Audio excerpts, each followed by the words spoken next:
Finances et différents invités qui sont dans la salle, sans plus nous répéter, je m'en vais tout droit vous annoncer ou redire le thème qui nous a été imparti et qui a été développé par mon prédécesseur. Point de besoin ici de pouvoir revenir encore sur ce qu'il a déjà dit. Je m'en vais juste épingler quelques faits qui pourront enrichir notre discussion et notre réflexion. Il est tout à fait logique que dans de pareils cas, l'humanité dans sa dimension globale et selon l'histoire de l'homme en général et surtout en particulier l'histoire du salut, Dieu intervient ou fait intervenir ses serviteurs pendant des moments de crise afin qu'ils donnent à cette histoire une nouvelle orientation. Il peut s'agir de crises spirituelles telles que mon prédécesseur l'a dit, des crises identitaires, des crises même existentielles, et dans toute cette dimension, c'est Dieu qui donne la solution par le truchement de ses serviteurs quand il les envoie dans ce monde des hommes. Et Papa Simon Kimbangu, il a été envoyé dans un contexte bien précis, celui de l'homme noir, et ce n'est que dans ce contexte que nous pouvons bien comprendre les rapports existants entre Papa Simon Kimbangu et l'homme noir. C'est ainsi que, selon ce que nous avons prévu, notre réflexion s'est articulée au moins en dehors de l'introduction sur 6 axes principaux. C'était un bref aperçu biographique de Papa Simon Kimbangu, dont nous allons vous faire grâce puisqu'on l'a déjà répété ici à maintes reprises. Et nous allons essayer un peu d'épingler quelques aspects essentiels concernant le contexte socio-historique de l'homme noir et contexte dans lequel Papa Simon Kimbangu va naître et va évoluer avec son ministère. Et nous allons voir un peu dans ce contexte comment Papa Simon Kimbangu a pu comprendre les contextes et comment il a réagi. C'est là où nous allons parler de la pensée de Papa Simon Kimbangu et quelle est sa vision sur l'homme noir et son impact. Ainsi, les échos de sa pensée qui ont été suivis par ses successeurs. Et enfin, nous allons terminer par un essai prospectif et quelques suggestions que nous aurons à donner. Comme je l'ai dit, nous vous faisons grâce de l'aspect biographique de Papa Simon Kimbangu que nous connaissons tant bien. Nous passons tout droit, par exemple, au contexte socio-historique de l'homme noir. Nous avons au moins subdivisé ce contexte-là en 2 parties. Et la première partie, c'est celle qui concerne au moins avant la colonisation. Et puis la deuxième partie, sous cette rubrique, c'est surtout la colonisation. D'une façon un peu brève, nous pouvons dire que l'avant-colonisation constitue une période de certitude, d'harmonie, une période de sécurité qui était fondée surtout sur la religion, sur la foi, sur la croyance en Dieu, en Nzambi en Pungu, tel que nous le savons. Et à cause de cela, tout le monde ou tout Africain se sentait mieux dans cette croyance communautaire, puisque c'est une croyance qui favorisait l'éclosion de l'homme au sein de la communauté et qui donnait comme devoir à l'homme de pouvoir, à la communauté de pouvoir s'occuper de l'homme. C'est-à-dire un individu porté par la société et la société qui va s'occuper de l'individu. L'individu contribue dans la communauté par la foi et par ses œuvres, et aussi la communauté s'occupe de l'individu, même tant dans le côté spirituel que dans le côté matériel. Voilà un peu, dans cette société-là, il y avait des garanties. Et ces garanties-là étaient Dieu qui était comme la première garantie, il y avait les ancêtres qui garantissaient cette union communautaire, cette sécurité qui favorisait l'éclosion communautaire. Il y avait aussi les Nganga qui étaient là, et il y avait aussi par exemple des forgerons. Et à côté de cela, il y avait aussi des interdits comme des mythes qui fixaient les lois, comment devait fonctionner une société africaine précoloniale. Voilà dans ce sens, d'une façon brève, comment cette société s'était organisée et comment l'homme se sentait en sécurité et en harmonie avec lui, avec ses prochains et avec Dieu. Néanmoins, la traite négrière avec l'expansion de la science et l'expansion de l'Europe, il y aura la traite négrière qui sera par exemple favorisée par certains chefs coutumiers qui étaient en contact avec les Blancs qui venaient de l'Europe. Et cette traite négrière va commencer à fragiliser maintenant la société congolaise. Après la traite négrière, il y a la colonisation qui va s'amener. Et nous ne pouvons plus nous répéter là-dessus. Prenons les cas typiques du bassin du fleuve Congo à l'époque. Cette partie de l'Afrique n'était pas encore dominée par une force quelconque jusqu'à même lors de la conférence de Berlin en 1884. Mais que va-t-il se passer? Roi Léopold II, tel que nous le savons, va essayer par sa ruse, puisqu'il voulait se tailler un peu de colonies un peu partout, mais il va essayer de chercher le moyen de récupérer son échec du côté asiatique, ici en Afrique. C'est alors qu'il va tromper la communauté internationale, se portant garant d'être défenseur des droits de l'homme, et il va prôner la philanthropie au niveau du bassin du fleuve Congo. C'est alors qu'on va mettre la partie du bassin du fleuve Congo qu'on va débaptiser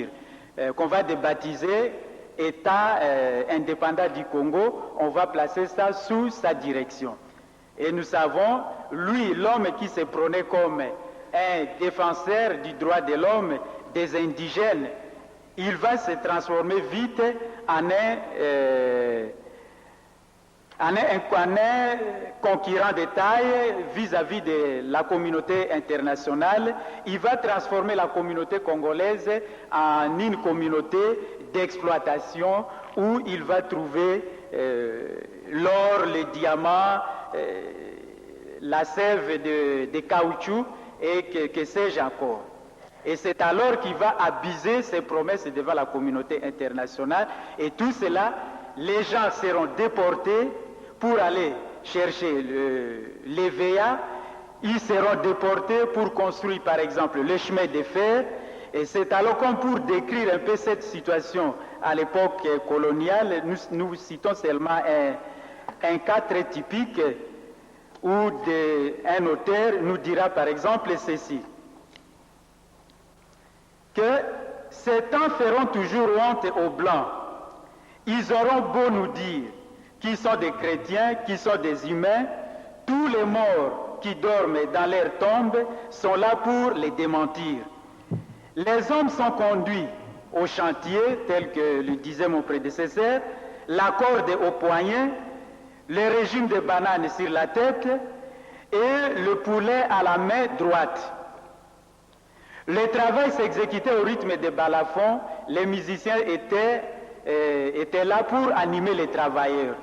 Que des risques à couvrir et à courir, les arbres écrasaient les abatteurs, quand ils étaient mal orientés, la terre croulait sous les pauvres travailleurs et leur servait de sépulture. Voilà un peu une façon de décrire cette situation-là. Et à ce sujet, Van Wing qui ajoute que qui veut civiliser ce peuple qui a été meurtri pendant longtemps ne doit jamais oublier tout cela. Que le bienfait de la civilisation qu'ils n'ont pas demandé leur a coûté cher. C'est ainsi que, à côté de cette violence, de cette chosification de l'homme noir, de cette maltraitance de l'homme noir, l'homme blanc va recourir maintenant à un discours idéologique. Et ce discours idéologique viendra au secours de la violence physique qu'il a imposée à l'homme noir.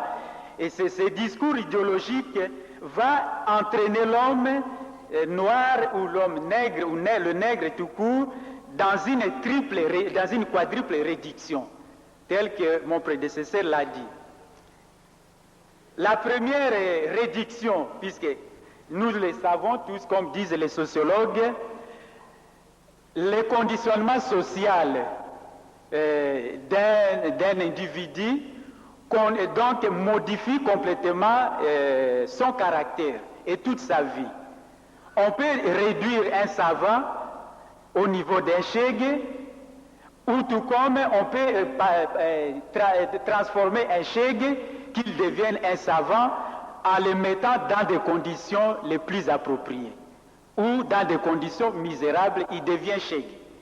Et aussi, le discours qu'on tient devant un savant peut l'abritir si c'est un discours réductionniste.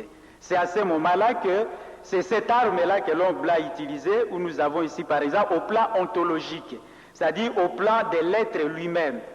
L'homme blanc va utiliser la couleur, le fait de la couleur noire, comme étant un argument important pour pouvoir réduire ontologiquement, c'est-à-dire l'être noir, au niveau de l'infériorité. Et quand on posait aux Blancs la question de savoir pourquoi les esclaves sont seulement des Noirs qui servent aux États, à l'Amérique latine et en Europe, des réponses que ces racistes donnaient, c'est parce qu'ils étaient une race inférieure ou à cause de leur couleur. Voilà un peu une réduction au niveau ontologique. La seconde réduction, c'était au niveau épistémologique. Par leur discours réductionniste qui consistait à sous-estimer les performances de la matière grise de l'homme noir et à pouvoir classer aussi les langues africaines comme étant des jargons sauvages. C'est puisqu'il a la couleur noire, intrinsèquement, sur le plan intellectuel, selon l'analyse neurobiologique des Anglais, ils disaient que l'homme noir a des gènes inférieurs aux gènes qui sont attribués à l'homme blanc. Pourtant, ce n'était pas une réalité, mais puisqu'il fallait lutter pour une cause, maintenir la colonie et les intérêts de la colonie, il fallait tenir un tel discours pour que l'homme noir, en écoutant ce discours, puisse se sentir réellement inférieur à l'homme blanc. Une troisième réduction, c'était au niveau théologique. Nous le savons très bien, je pense que là, nous n'allons pas nous étendre. L'homme blanc, quand il était venu en Afrique, sous le prétexte de l'évangélisation, son combat était de pouvoir éradiquer tout le monde qui ne pouvait pas partager la foi chrétienne avec lui. Et nous savons que les Arabes, par exemple, les Maures et toutes ces personnes, les Sarrasins, ne partageaient pas la même foi que les Blancs. Et l'homme noir, comme les Blancs combattaient aussi les Sarrasins, les Maures à cette époque, ils les appelaient les ennemis du Christ. Par ricochet, l'homme noir est devenu aussi ennemi du Christ. Pourquoi? Puisqu'il ne partage pas la même foi que les Blancs. Et qu'il fallait à tout prix dominer, chosifier, clochardiser, pour qu'ils soient contraints à accepter le monopole du savoir et le monopole de la raison occidentale. Sous cet angle, on qualifiait aussi l'homme noir de descendant de Cam et quelqu'un qui était maudit. Je pense que là, c'est une analyse tronquée vraiment, puisque quand nous allons dans la Bible, en Genèse 9, là où on parle un peu comment Noé s'était enivré et comment Cam s'était moqué de lui, le texte dit clairement que maudit soit Canaan. On n'avait pas dit que c'est Cam qui était maudit. Cam a commis le péché, mais c'est Canaan qui était maudit, qui était le fils aîné de Cam. Mais pour les besoins de la cause, les théologiens même occidentaux de l'époque vont interpréter ces passages pour faire un glissement dans le discours, un glissement sémantique allant de Canaan au niveau de Cam pour pouvoir étendre la malédiction à l'homme noir qu'on prétendait être les descendants directs de Cam.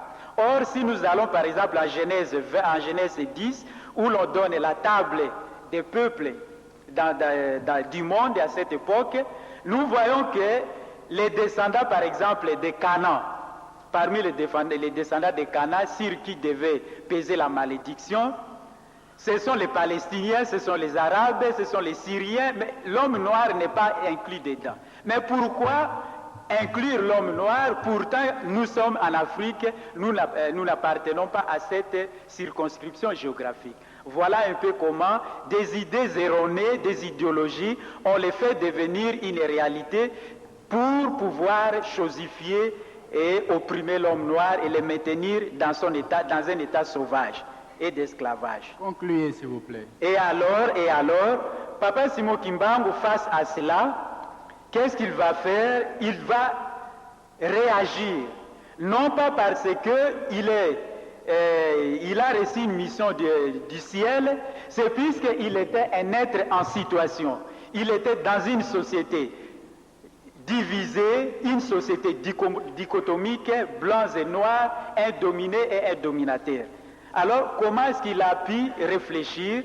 Et il a vérifié cette situation, il a dit que le racisme, c'est un mal profond qui maintient l'homme noir dans un état de non-être. Il faut combattre cela. Comment combattre ça? C'est par la parole de Dieu. C'est alors que la Bible va devenir un document de son chevet et un document préféré, à partir duquel il va miser sur une dialectique d'opposition pour faire montrer aux Blancs, voilà ce que vous faites est bon, voilà ce que vous faites est mal, voilà comment vous sous-estimez, vous êtes en train de sous-estimer l'homme noir. Dieu nous a appris l'amour et Dieu nous a créés tous libres, comme mon prédécesseur l'a dit, et nous devons continuer à vivre libres. Et c'est ainsi que, sur le plan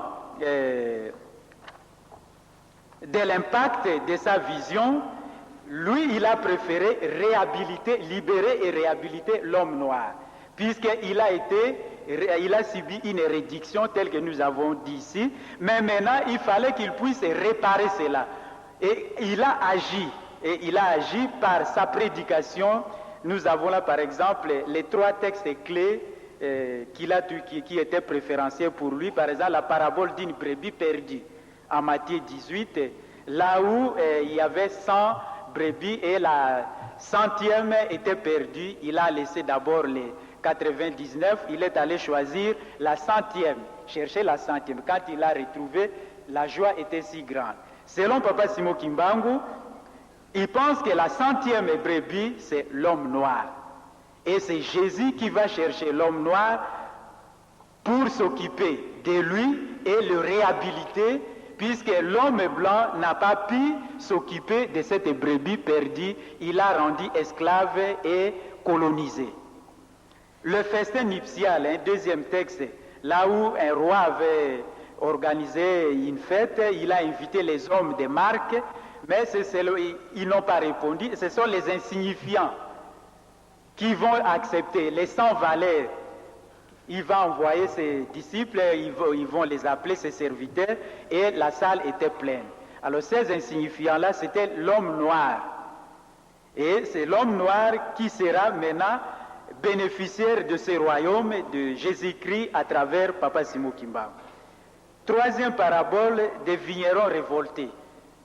Et là, c'est quelqu'un qui avait sa vigne, il avait ses serviteurs, il part, il laisse la vigne à ses métayers, mais à son absence, ces métayers s'approprient la vigne, il commence à martyriser même son propre fils qu'il a envoyé et ses serviteurs. Et selon Papa Simo Kimbangu, les responsables de ces champs, c'est Jésus-Christ.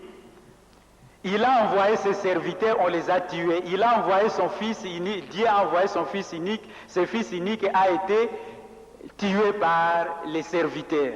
Entendez par là, quand on parle des Blancs qui ont tué Jésus-Christ, on fait allusion, par exemple, aux Romains qui avaient donné l'ordre à ce qu'on puisse exécuter Jésus-Christ. Puisque les Romains, à cette époque-là, c'était des Blancs de l'Europe, c'était une grande puissance à l'époque coloniale. C'est à partir de là que l'homme noir va interpréter cela ainsi que ce sont les Blancs qui ont tué Jésus-Christ, le Fils de Dieu. Et alors, c'est Jésus-Christ va venir s'occuper de ces peuples pour pouvoir les réhabiliter. C'est alors qu'il va réhabiliter l'homme noir et les libérer sur 4 dimensions. Dans la dimension religieuse, où il va assurer à l'homme noir l'autonomie religieuse. Comment? Il va, par exemple, dire que, dans sa prophétie, puisqu'on n'a plus le temps, que dans les années à venir, les gens vont affluer de par le monde et ils vont se joindre à nous et nous allons glorifier notre Dieu d'une façon libre. Et je pense qu'aujourd'hui, cette conférence est le énième accomplissement de cette prophétie de Papa Simo Kimbangu, l'homme noir amenant une religion, une église, et les gens viennent de par le monde se joindre à nous pour que nous puissions glorifier notre Seigneur Jésus-Christ. Dans le domaine politique, le prédécesseur l'a déjà dit, il a libéré aussi l'homme noir par sa prophétie quand il dit l'homme blanc deviendra noir et l'homme noir deviendra blanc. Non, il n'était pas xénophobe, il n'était pas raciste, mais il voulait tout simplement dire à l'homme blanc qu'il est proscrit par la loi de l'amour de Dieu qu'un homme ne puisse pas dominer son frère. Et il est aussi injuste que celui qui est dominé puisse accepter de se laisser dominer par l'autre, puisque nous avons été tous créés à l'image et à la ressemblance de Dieu. C'est ainsi qu'il va restituer à l'homme noir sa valeur. L'homme noir qui était réduit épistémologiquement, il était sans intelligence. Papa Simo Kimbangu va dire que Dieu a donné aux blancs les 1/4 de l'intelligence, mais à l'homme noir, il va donner les 3/4. Et c'est un discours libérateur, puisque l'homme noir était chosifié. Il était devenu un non-être, c'est-à-dire il ne trouvait plus de l'importance à son existence. Mais pour le réhabiliter, lui restituer sa dignité, il fallait lui dire ça, et l'homme noir a été libéré de cette manière de la chosification dans laquelle il se trouvait. Et dans les domaines socio-éthiques, par exemple, Papa Simo Kimbangu, comme tel, bien qu'il a amorcé son message, son ministère, à une période où il était combattu jusque dans la moelle épinière, mais il a prôné la non-violence. Il a prôné l'amour. Il a prôné la résistance au mal par l'amour. Il a prôné la vérité.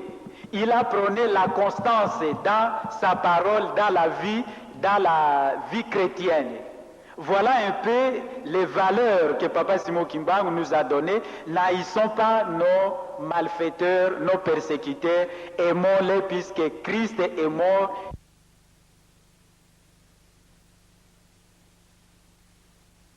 Nous sommes désormais sur le même pied d'égalité. Merci beaucoup. Et c'est ainsi que nous disons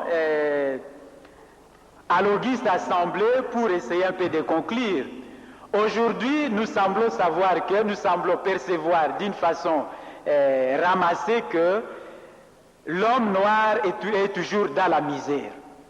Mais faut-il inférer par là que la prophétie de Papa Simo Kimbangu a connu un échec? Absolument pas. Papa Simo Kimbangu a fait son travail, il nous a tracé une ligne de conduite qui a été répercutée par ses successeurs jusqu'à nos jours. C'est l'amour du prochain, c'est la sacralité de la vie humaine, c'est la dignité de l'homme noir qu'il faut restituer, c'est libérer son prochain qui est dans la misère. Et une fois que nous sommes devenus indépendants, aujourd'hui, les hommes politiques,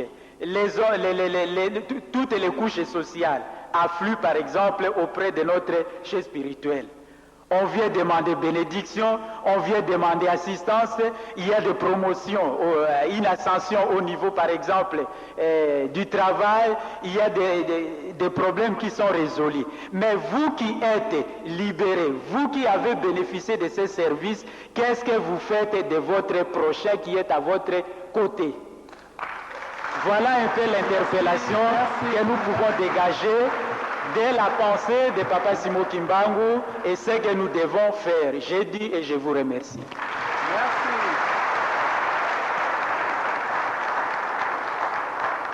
Merci beaucoup. Le professeur Ali Panazanga est docteur en théologie à la faculté de théologie de Lutendele. C'est une faculté de l'université Simon Kimbangu.